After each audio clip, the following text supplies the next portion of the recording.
Good evening all of you. सभी को सबसे पहले नमस्कार। बिहार स्पेशल की क्लास में आप सभी का हार्दिक स्वागत है। उम्मीद और आशा करते हैं कि आप सभी अच्छे ढंग से रिवीजन भी कर रहे होंगे।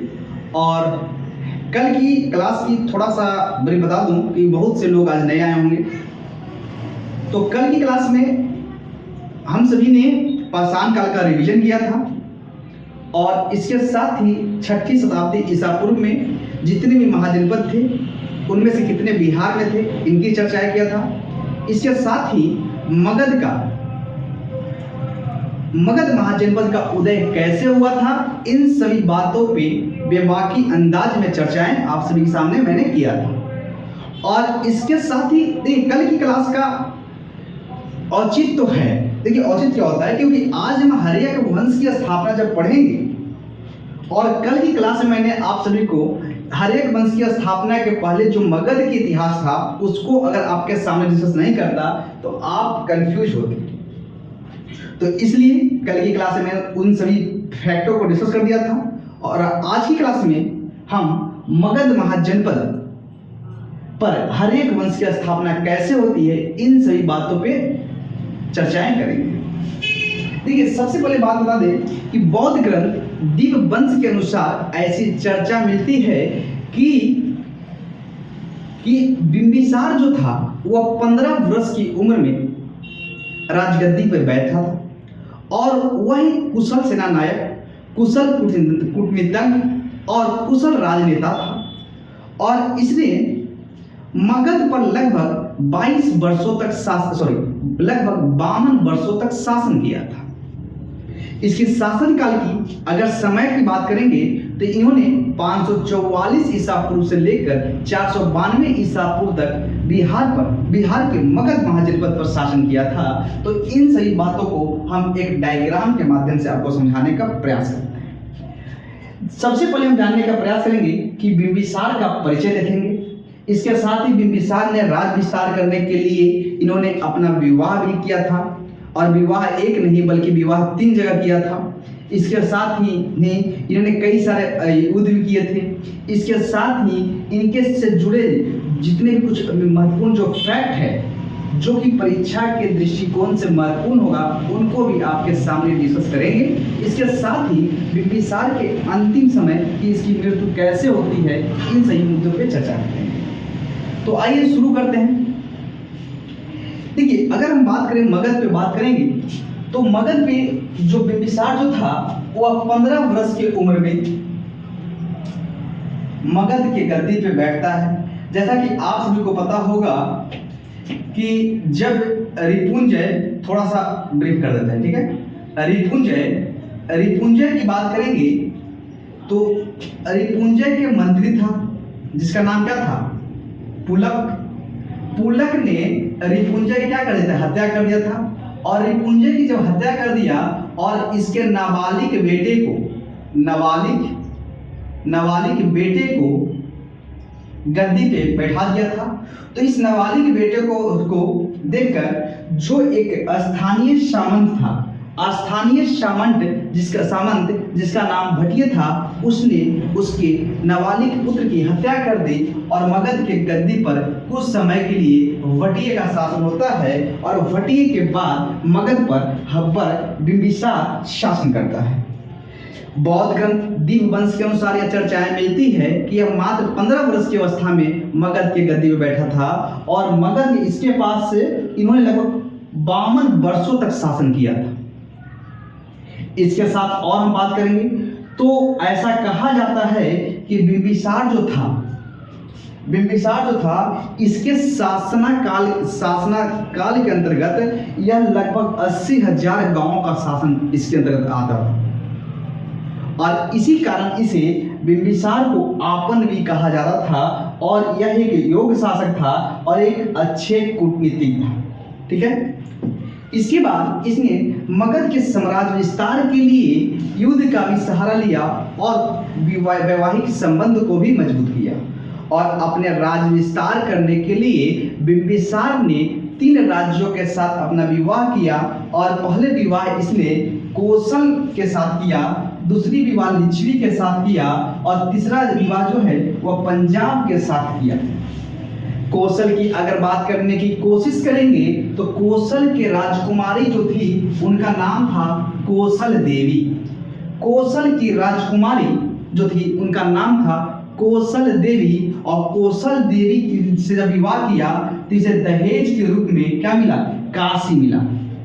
ठीक है, जब दहेज के रूप में काशी मिला, आगे चलकर आप देखेंगे कि जो काशी को लेकर अजात शत्रु और प्रसेनजीत के बीच भी संघर्ष होता है, जिसकी चर्चाएं आपको कल आएगी। तो अगर हम बात करने की कोशिश क्या की है मैंने कि जब अजात शत्रु बिंबिसार ने अपने राज के विस्तार करने के लिए कौशल के राजकुमारी कौशल देवी से विवाह किया और दहेज के रूप में इसे काशी मिला। और इसी कौशल देवी से, और कौशल देवी कहीं कहीं आपकी चर्चाएं आपको महाकौशला को भी देखने को मिलेगा, ठीक ना, कई जगह किताबों को महाकौशल भी देखने को मिलेगा, इसको लेकर कंफ्यूज नहीं होना है एकदम भी। तो कौशल देवी और बिंबिसार से जो पुत्र उत्पन्न हुआ उस पुत्र का नाम क्या था? अजात शत्रु। क्या था? अजात शत्रु। इसकी बात अजात शत्रु की बात करेंगे, और इसकी बात आगे चलकर जब देखेंगे कि जब दहेज के रूप में बिंबिसार को जो काशी मिला था, आगे चलकर जब अजात शत्रु ने पिता की जब हत्या करता है तो कौशल के राजकुमार प्रसेनजीत थे। प्रसेनजीत और अजात शत्रु के बीच क्या होता है? एक संघर्ष होता है, हालांकि दो युद्ध भी लड़े जाते हैं। लास्ट में क्या होता है कि जो प्रसेनजीत जो है ने अपनी पुत्री का विवाह आगे चलकर अजात शत्रु से कर देता है। इस प्रकार से काशी को लेकर थोड़ा सा संघर्ष होता है, जिसकी चर्चाएं कल रहेगी। आज आपको ये बस याद रखना है कि काशी कैसे मिला पंडित को, ठीक है ना। उसके बाद बिंबिसार ने अपनी दूसरी विवाह जो है वह लिच्छवी के राजकुमारी के साथ किया, और इस राजकुमारी का नाम था चेलना। चेलना की अगर बात करेंगे तो अब तो बिंबिसार और चेलना से जो पुत्र उत्पन्न हुए उस दो पुत्र थे, एक का नाम था हल और एक का नाम था बेहल। जब आगे चलकर अब देखेंगे कि आगे चलकर अजातशत्रु और हल और बेहल को लेकर भी युद्ध होता है, और युद्ध का यह कारण यह बनता है कि जब अजातशत्रु ने अपने पिता के जब हत्या कर दिया, यानी बिंबिसार जब मारा जाता है, तो बिंबिसार का दो बहुत हीरे का रत्न था, और यह रत्न जो था, जो आभूषण जो था हीरे का, इस आभूषण को लेकर हल और बेहल जो थे वह भागकर अपने नाना के घर लेकर चले जाते हैं। तो आगे चलकर देखेंगे कि लिच्छवियों के साथ भी अजातशत्रु का युद्ध होता है। सोचिए। उसके बाद पंजाब की बात करेंगे तो पंजाब के राजकुमारी जिसका नाम क्षेमा है, इस क्षेमा से भी बिंबिसार ने विवाह करता है। इस प्रकार से वैवाहिक संबंध को मैप के माध्यम से अगर देखेंगे, वैवाहिक संबंध के कारण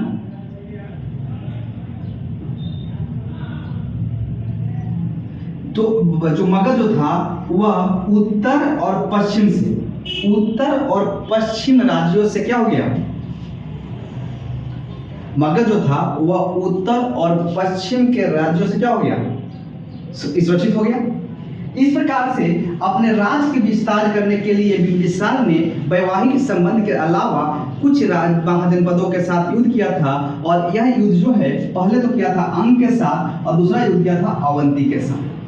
अंग के शासक जिसका नाम ब्रह्मादत्त मिलता है, ब्रह्मादत्त को बिंबिसार ने हत्या कर दिया था और अंग को जीत लिया था।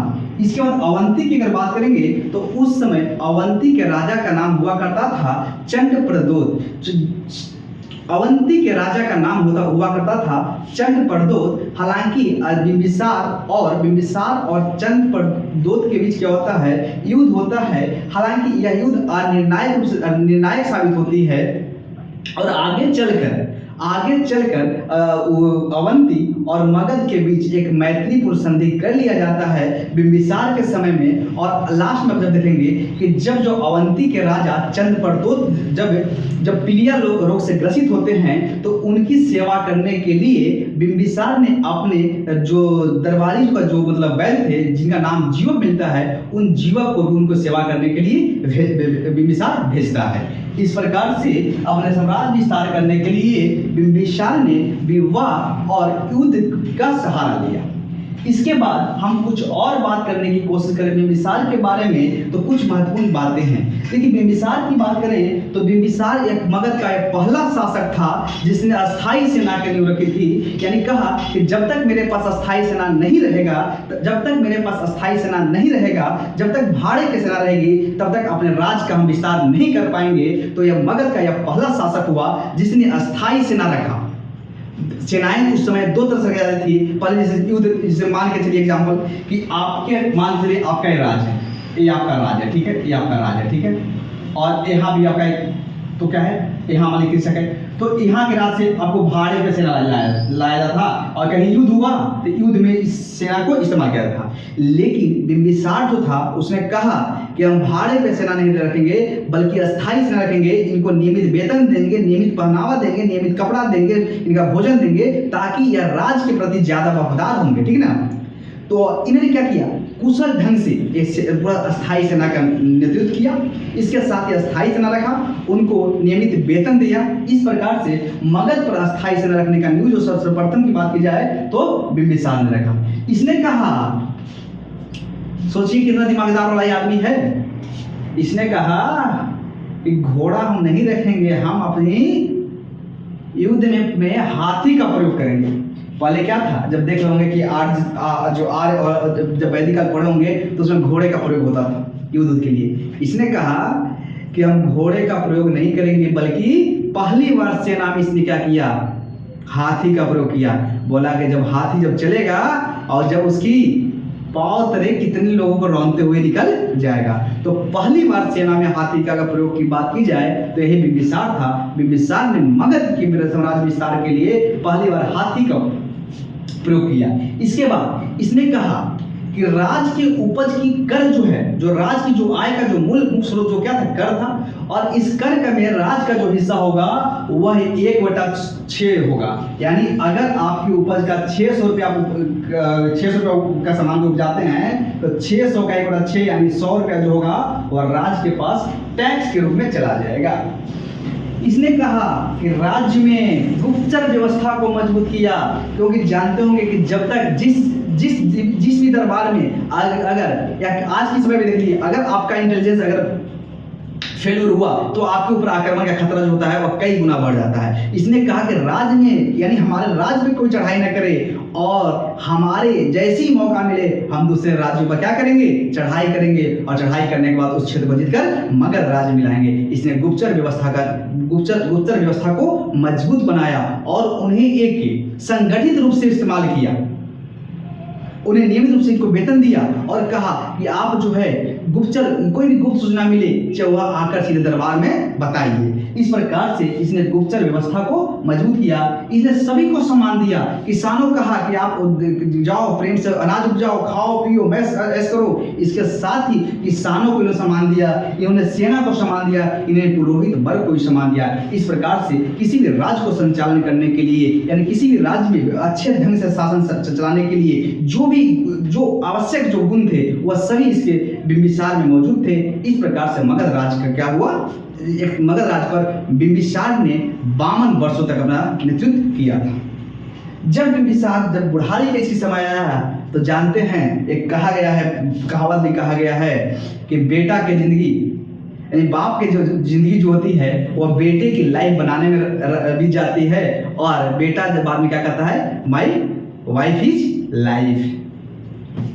तो वही हिसाब हुआ अजातशत्रु। जब बिंबिसार बूढ़ा हो गए, अपने जीवन के अंतिम पड़ाव पे पहुंच चुके थे बिंबिसार, तो उसी समय गद्दी को लेकर अब सोचिए कि 3 दिन को विवाह हुआ था इनका, तो ऑटोमेटिक है कि संघर्ष तो होना ही है। तो गद्दी की लालसा ने मगध के महान शासक बिंबिसार जिनके पुत्र अजातशत्रु ने अपने पिता को ही बंदी बना लिया। और ऐसी कुछ स्रोतों से पता चलता है कि अजातशत्रु ने अपने पिता की हत्या कर दिया था। जैसे कि बौद्ध ग्रंथ अजातशत्रु को पितृहंता की संज्ञा यानी पितृहंता का क्या हुआ, पिता की हत्या करने वाला, लेकिन वहीं जैन ग्रंथ अजात शत्रु को पितृहंता नहीं मानता है। लेकिन कुल मिलाकर ये कहा जाता है कि बिंबिसार की मृत्यु के बाद गद्दी पे अजात शत्रु शासन करता है और अजात शत्रु ने भी कई सारे युद्ध किए, उन्होंने भी कई सारे विजय अभियान हासिल किए थे।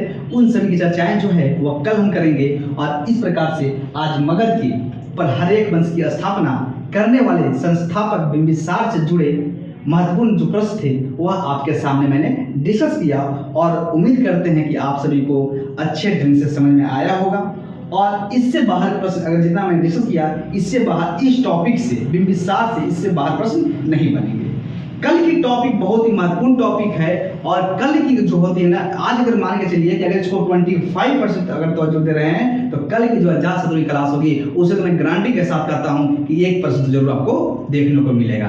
कल की क्लास जो है वह जरूर आप लोग अटेंड करिएगा और कल की क्लास में किसी प्रकार का कोई क्लास बंक नहीं करिएगा, क्योंकि कल हम अजात शत्रु के पूरे विधिवत ढंग से पूरे अजात शत्रु को प्रणनी की जीवन से लेकर अंतिम समय तक उसके मगध का साम्राज्य विस्तार के लिए कल की क्लास को जो होगा वो बहुत ही लाजवाब क्लास होगा। तो कल की क्लास आप देखना जाके, अगर कल नहीं भी आएंगे तो कल कोई आपका महत्वपूर्ण काम भी होगा ना, फिर भी क्लास में जरूर आइएगा, क्योंकि कल की क्लास आप सभी के लिए अभी तक की क्लास में कल की क्लास सबसे मजेदार क्लास होगी। और इसी के साथ आज क्लास को यहीं पे हम समाप्त करते हैं। Thank you, God bless you, आपका दिन शुभ हो।